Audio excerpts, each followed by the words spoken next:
Oblivious to the unimaginable horrors set to unfold on February 25th, 2022, Christopher Boodram, Faisal Kurban, Kazim Ali Jr., Rishi Nagasar, and Yusuf Henry woke up, got dressed, and headed to work. For the 5 professional divers tasked with repairing a leaking section of a 1,200-foot oil pipe that snaked along the Caribbean seabed, it was just a typical Friday.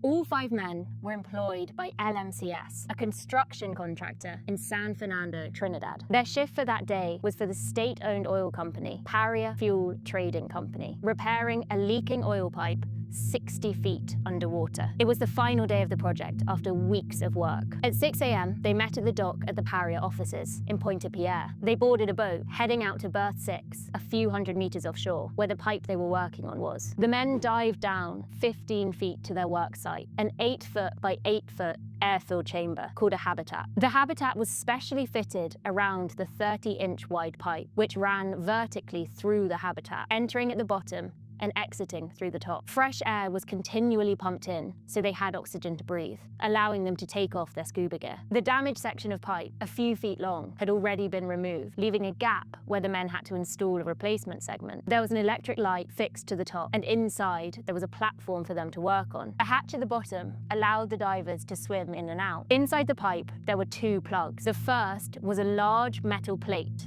that was designed to stop debris falling into the pipe. The second acted like a big, sturdy, inflatable balloon to stop gases escaping from below. 1:45 p.m.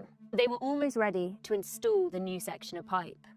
But first, they had to remove the 2 plugs. The divers removed the first, the large metal one, and then took a break for lunch, returning to the surface to eat. 2:15 p.m. 4 of the divers, Boodram, Henry, Kurban, and Nagasar, returned to the chamber after lunch. Kaz Jr. kept an eye on them from the surface, but when the time came to remove the second plug, he ventured down into the habitat to bring them an extra spanner.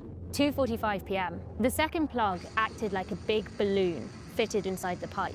Just as the divers loosened the valves to remove it, the water level in the air-filled habitat started to rise. Seawater rushed inside and formed a swirling vortex, pulling the men into the pipe in the blink of an eye, like water down a plug hole. The men were pulled 60 feet down until they reached the bend in the pipe, known as the elbow, where it started to run along the sea floor. And the men showed no signs of stopping. They were being pulled further and further along the horizontal stretch. Boodram, who had leapt off the habitat's platform in hope of swimming out the bottom to safety, held his breath, but his lungs were burning. Just as he felt he couldn't hold on any longer, he came to a sudden stop. Welcome to Deep Dive.